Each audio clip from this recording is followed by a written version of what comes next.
This is what a $25 million a year salary looks like versus a $25,000 a year salary. About 20% of Americans live on this amount of money or less. I want to show you the lifestyles of people who make this much money versus this much money, and everything in between.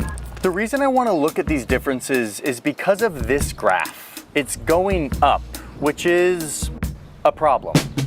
Let's start with $25,000 a year.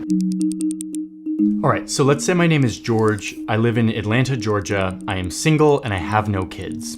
And I'm looking for a job. After some searching, I found this job as a security guard at a TV studio in downtown Atlanta. It'll pay me $12.50 an hour, which is quite a bit more than the minimum wage of $7.25 an hour. Let's assume I work 40 hours a week, and I work every week except 2 that I set aside for holidays, sickness, and vacation. This means I make $25,000 a year. At this level, around 29% of Americans earn as much or less than me. So how will I spend it? This comes out to be just over $2,000 a month that I have to spend. I gotta pay taxes. That brings me down to $1,764 to live on this month. To calculate this next part for this income and all of the incomes we're looking at, I used some data from the US Bureau of Labor Statistics that shows that people in this income bracket spend about 41% of their pre-tax income on housing. I've got about $850 for all my housing expenses. That's nearly half my after-tax budget. I'll definitely be renting instead of owning a house at this budget. A lot of landlords these days require you to earn 3 times more the monthly rent. So I'm probably gonna need roommates if I'm gonna get approved for an apartment. All right, let's look at Craigslist. I really can't afford to live downtown, so I'm gonna look in the outskirts. And I found this place right outside the city. This is gonna work, and it's within my budget for rent and utilities. So how am I gonna get to my job, which is in downtown Atlanta? That's 20 minutes away from where I live. And like most American cities, there's not great public transportation here, so I'm gonna need to have a car. Let's just say in this assumption, and it's kind of a big assumption, that I already have a car. And let's assume it's this car. It's a 2004 Toyota Solara that I got on Facebook Marketplace. Lower income Americans spend more on their income for transportation than any other segment of the population. The data we'll use says about 15% of pre-tax income is spent on transportation. So that's $313 for gas, insurance, parking, and saving up for maintenance and repairs. We gotta be pretty careful about how much extra driving we do and hope that no big maintenance issues arise. According to this BLS data, I spend about 15% of my income on food. That includes both groceries and eating out. That's $313 a month for food. A lot of people think that this income bracket just goes to McDonald's all of the time, but the reality is the average order amount at McDonald's is between $7 and $8, so that will not get me through the month. That will get me through 13 days worth of food. So I gotta go to the grocery store. Unfortunately, in most lower income areas in this country, there aren't a ton of grocery stores, and the ones that are available are much less likely to carry fresh produce or other nutritious food. So I'm gonna see what I can do by stocking up on beans and rice, peanut butter and jelly, Wonder Bread, Top Ramen, freezer meals. For fresh options, I'll be looking at potatoes and some of the cheaper produce, and no eating out, or rarely, occasionally, on special occasions, eating out. If I do, I'll be looking at the value menu at a fast food restaurant. I'll be looking for discounts, checking every price in the convenience store. Okay, but wait, don't I get government assistance for food, like food stamps? So from my research, I can see that to get government assistance, I need my savings account to be less than $2,000. Check. My income needs to be lower than $19,578. And I make $25,000, so nope, I don't qualify. Okay, so we've covered our basic needs of housing, food, and transportation, but I still have a lot of expenses. We hear a lot about healthcare being a massive personal cost in the US, but what does that actually look like? Georgia's Medicaid website says that I qualify for government help, but even with that, I will be paying around 10% of my income on health-related expenses like medicine, doctor visits, getting care that isn't covered by this government insurance. This is one of the reasons why people in my income bracket live around 7 years less than the richest Americans. After all these main expenses, I'm left with a small amount of money for everything else. And there's a lot more that I need to spend just to live. Laundry, internet connection, cell phone. Conservatively, that adds up to $105, not taking into account the overcharges and hidden fees. Like, you're starting to see what's happening here. This doesn't add up. Entertainment, fitness, and travel just isn't feasible. I have no emergency savings, no rainy day fund, and live in stress of an unexpected car repair, a health emergency. Any of these unexpected charges could be a major setback. I'm probably gonna have to join the huge number of Americans that rely on debt to get through the month, whether that's credit card debt or short-term loans with high interest rates. Maybe I'll need to move back in with my parents or take on a second job. Maybe I'll start driving Uber or DoorDash. But what's clear is that my full-time job, which pays much more than the minimum wage, is still not enough to make it through the month. I'm gonna pause the video really quick. I'm excited about the sponsor of today's video. It's the first time they're sponsoring a video, and it is Headspace. I started using Headspace over a decade ago when I was at college, and I was first getting into meditation, and I love it. Headspace is an app, but it's also just a general guide for people who want to get into meditation but don't know how, which is what I was 10 years ago when I was starting my journey of meditation. First, let me tell you why meditation is important in my life. I find that our minds are like muscles. They're like something that can be trained and reshaped. Meditation is kind of like exercise for that muscle. It helps you retrain and reshape how your brain works. And there's no spiritual or religious requirement to any of this. Good meditation and mindfulness are simply a practice that brings more peace into your life. Headspace is a platform, a community, and a guide that teaches you how to do this. It guides you through meditations. The platform has a huge number of guided meditations. It also has this really cool feature where in the morning it will prompt you to watch like a very peaceful, thought-provoking video that will sort of ground you and give you perspective for the day, all done in this like really beautiful animation aesthetic, which I'm super into. For me, Headspace took meditation out of like the new age kind of like hippie spirituality and into like a very accessible, very grounded, guided approach. And by the way, mindfulness meditation has like a very, very strong basis of scientific evidence to be very effective in promoting a healthy mind and even treating things like depression and anxiety, something I've actually thought about making a whole video on. Studies have shown that using Headspace for 30 days can reduce your stress by 32%. For now, I want to tell you that Headspace is offering 60 days, it's like 2 months, for free to anyone who uses my link. It's down in the description. There's also a QR code here on screen. So go try Headspace out for free for 60 days. See if it's a helpful addition to your life. Thank you, Headspace, for sponsoring today's video, supporting our journalism. And with that, let's get on to the next income tier. All right, now let's see what we can do with $40,000 a year. Now my name is Simon. I am the representative of the median American income of a single earner. I make $40,000 a year as an event coordinator at a country club in Atlanta. My $40,000 salary gives me just over $3,000 a month. After federal and state taxes, I'm left with just under $2,700. Using that same data set, my budget for housing is $1,133. I'm kind of feeling this one-bedroom house. Let's say between rent for this house and my utilities, I'm paying $1,133 for my monthly housing expenses. The country club is kind of far from my house, and because there's no public transportation, I'm gonna need a car. I saved up and purchased this 2011 Subaru Forester on Facebook Marketplace. I got it for $4,500. So like George, I spend about $136 a month just on gas to get to my job. This leaves me with a little over $400 for everything else. Guys gotta eat. What am I gonna do for food? According to the BLS data, someone like me spends around $467 a month on food. I typically spend about $100 a week on groceries and can use the rest on a dinner out or two. I've got a Kroger grocery store 4 minutes away from my house. And at this point, I'm definitely cognizant of every price on these shelves. I'm using coupons, trying to get the best deal, but I have leeway to spend a little bit more on maybe a decent cut of meat or some fresh produce. Maybe I buy organic every once in a while. I can comfortably feed myself if I'm smart about how I spend and I don't eat out too much. This income level is right on the threshold where employers start to sponsor your healthcare plan. They start to subsidize it. That's a thing here in America.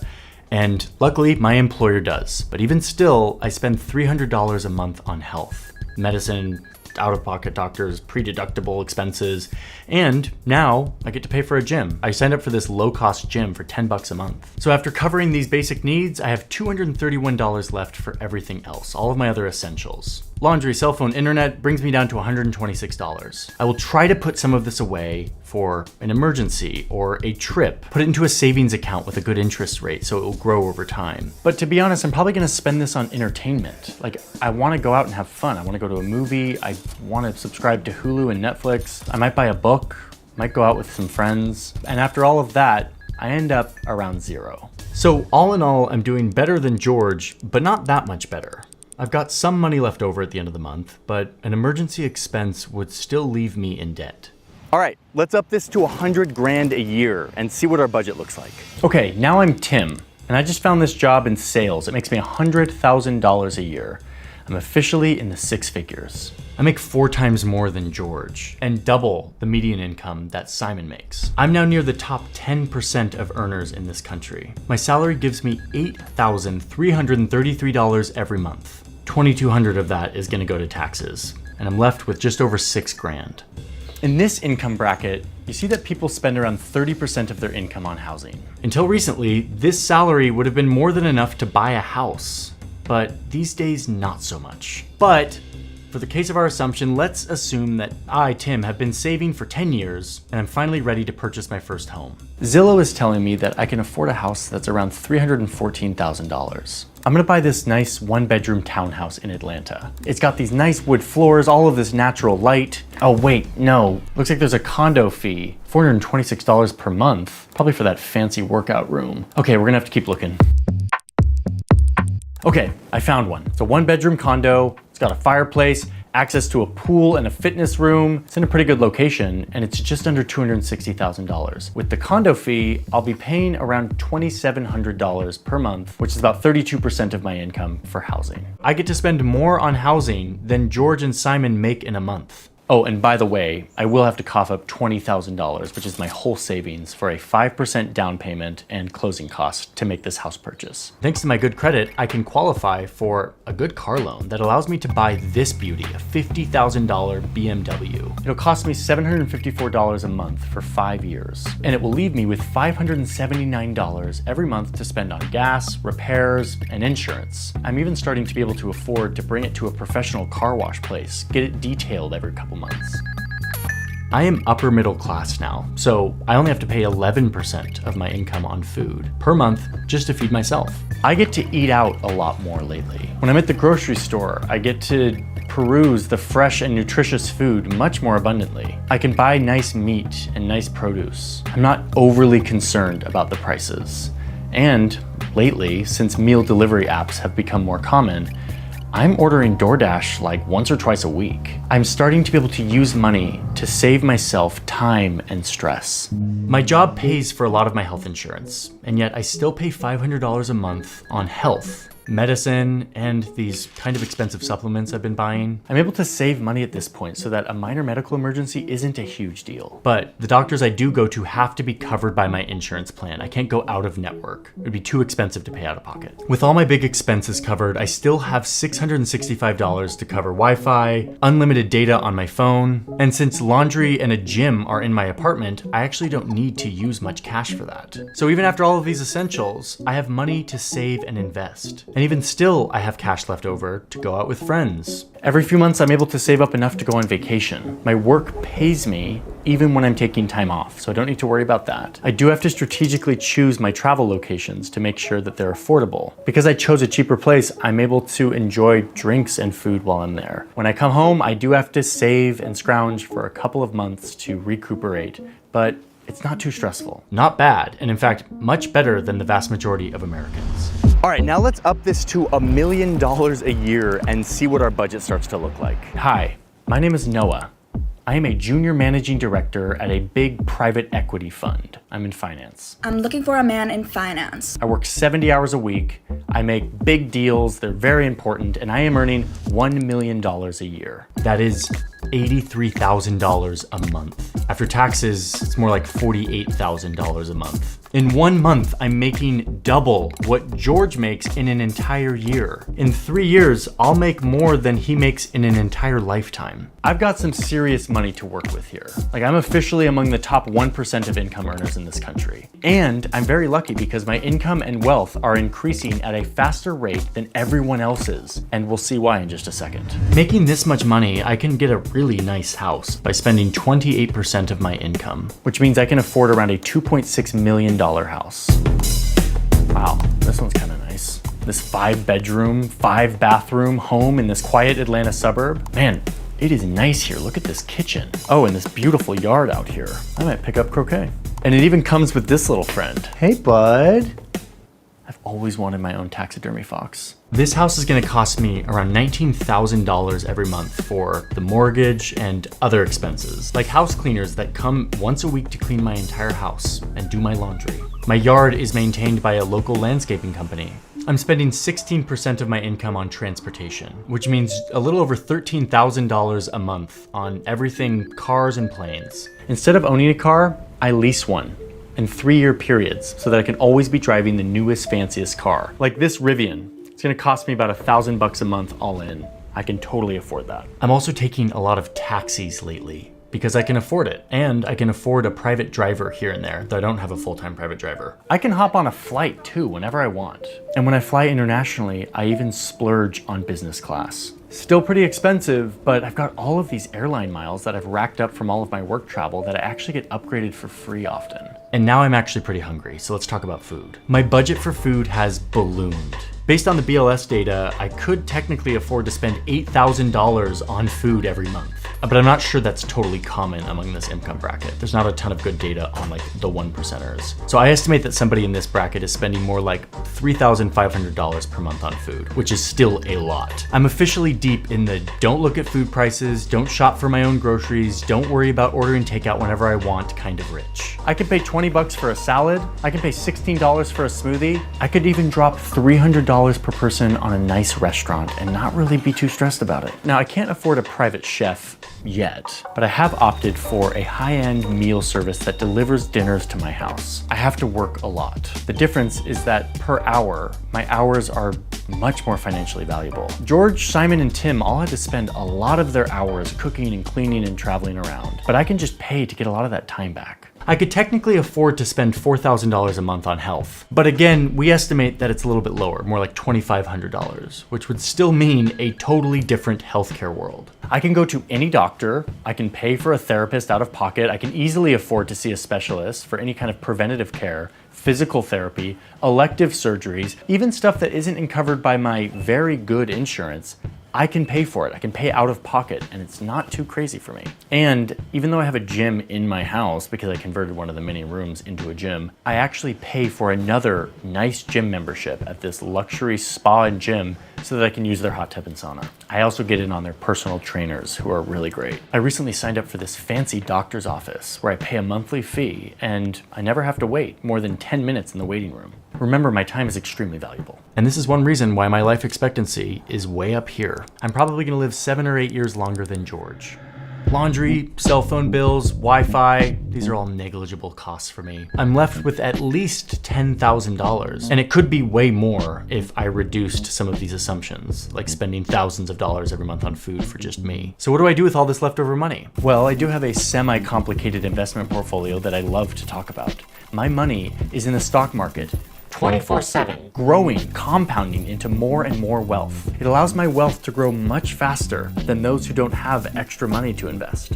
I go on vacations, though they do get interrupted by work. My job is very important. For international trips, I do sometimes splurge on business class tickets so I can lay down on the flight. What's interesting though is that even at this crazy income bracket, people can still blow their money every month, trying to keep up with their expanding lifestyle. But let's be clear, they're living unrecognizable lives to the previous income tiers we've talked about. So let's see what happens next. All right, now let's see what happens when we turn this into $25 million a year, which is an amount of money that some people in this country actually make every year. Let's see what their budget looks like. My name is Robert. You'll never hear about me because I am the owner of a highly successful national car wash chain. Or maybe I'm the CEO of Zillow or Chevron. Or maybe I'm a pretty famous celebrity and I make $25 million a year. Noah was already in the top 1% of income earners, but now I am truly in the ranks of the global elite. And we need to pause and talk about how rich people think about their wealth. At this point, we have to start to rethink money because people at this income bracket think less about their yearly salary and more about the total value of all of the stuff they own, their net worth. Most of my pay is in stocks, not cash. I spend money knowing that I have all of these assets that I could sell if needed, even if it doesn't come to me in a paycheck every month. Which is actually really great because I'm not taxed on this stuff unless I sell it for cash. And even then I'm taxed at like 15 to 20%, which means that in a lot of years, my tax rate will be less than Tim, who makes $100,000. I'm paying less of my income in taxes than he is. This is very good for my net worth. So let's see what I can buy. Now, given my gargantuan income, I could technically afford this house. It has a pool, it's got this really cool statue, and this garden that looks like it's straight out of Princess Diaries. I don't want to be a princess! But because I'm planning to buy my summer house in Italy this year, I'm gonna go with something a little bit more modest, like this one. I really like this house. The doorknob in the shape of someone's hand, the animal print details, the golf room. I love this golf room. I mean, what can I say? I'm Robert. I'm an eccentric boy. This house has a pool, it's got a gym, it's got this wooden tub, which is something I never thought I needed, but I absolutely do. What you'll start to see with this house and everything else in this income bracket is how it allows me to physically isolate myself from the concerns that most people have. I don't have to think about crime, homelessness, noise, pollution. I can live surrounded only by people who are wealthy like me. Getting around is really easy for me. I've got a couple of cars. I rotate driving them every once in a while, except for this one. This one I don't drive because it's an antique and I just like to look at it. Oh, and did I mention I have a full-time driver? I pay him $51,000 a year. He whisks me around from important meeting to important meeting. I'm spending 2 times what George makes in a year to pay for this, and it's totally worth it because it saves me time. When I travel, he drives me right onto the runway, where I jump into a private jet. Now, I don't own this jet yet, but I do charter private flights. Like when I need to fly from Atlanta to New York, it cost me about $27,000 for this 2-hour flight. I can easily do that. 27 grand feels to me what $43 feels like to Simon. I'll pay that for a nice private jet. Now, I don't fly private all of the time. I do fly commercial if I'm going on vacation to Paris. I'll be flying first class, obviously. I have a separate security checkpoint, my own lounge, and when I get on the plane, I get one of those little cabins all to myself. By the way, this ticket cost me $31,000. When I get to Paris, I usually book the penthouse in one of my favorite hotels. I have hotel staff available at any moment. Do I cook? No, I do not cook. I enter grocery stores only when I feel like it would be fun to feel like a regular person for a moment. Hey, chef, do you want to cut this up for her? And yet, magically, when I open my refrigerator, everything I need is in there. It's all been fully designed by my nutritionist, purchased by my house manager, prepared by my personal chef. And yes, you can see I have a whole staff of people who help me manage my life. My house manager is really good at just making this all disappear. Like the landscaping gets done, the pool gets cleaned, and a bunch of other stuff that I don't even know. I'm sure all of this costs a lot of money, but honestly, I've never even thought about it. I've got my friends over, and our personal chef is putting together a beautiful meal, and he's even doing the wine pairing tonight, selected from my collection of quirky cult wines in my temperature-controlled cellar. I don't pay attention to prices for food or wine, except when knowing the price of this bottle, for example, helps confirm how rare and special it is. I think we spent $16,000 on this bottle. Or this other one that I splurged on for $150,000. I go out to restaurants, but it's a little different than the rest of the world. I have connections that allow me to get into the private back room of whatever restaurant I want. Okay, this is insane. And while these costs are very feasible for someone who makes $25 million, not everyone who earns this much money lives like this. In fact, a lot of super rich people are incredibly frugal, making their high earnings that much more impactful because they can get rich much faster. But what we see with Robert is that you actually could spend this much money on food and housing given your income, and many do. So in addition to my nutritionist and chef, I have a personal trainer and health coach who comes to my house every day and guides me through my workout. He even travels with me to keep me exercising while I'm on the road. I have a private doctor who is on call, who comes to my house. I pay her 20 grand a year just to be on call. She's available, and she'll come do whatever I need, like a quick steroid shot to my bum knee before I play a game of tennis. My healthcare is mostly preventative. I get all the scans and tests and routines done to ensure that I'm in tip-top shape. I can afford any surgery or healthcare routine or procedure that I want. And last year, I fully replaced all of my front teeth with veneers.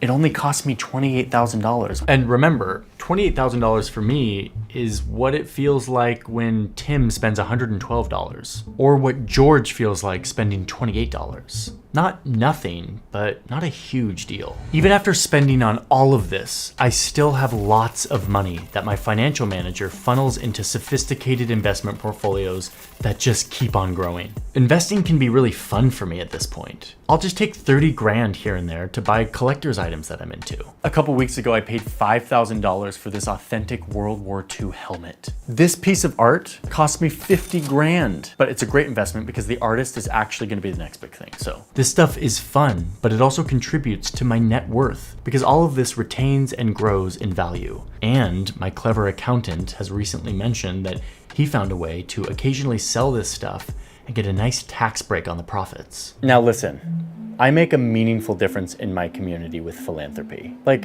I'm donating $500,000 to my family foundation, which is promoting education in the city. Funneling money and assets into this foundation allows me to get some really nice tax breaks, helps me avoid capital gains tax, and it gives me a buzz of feeling like I'm a generous millionaire.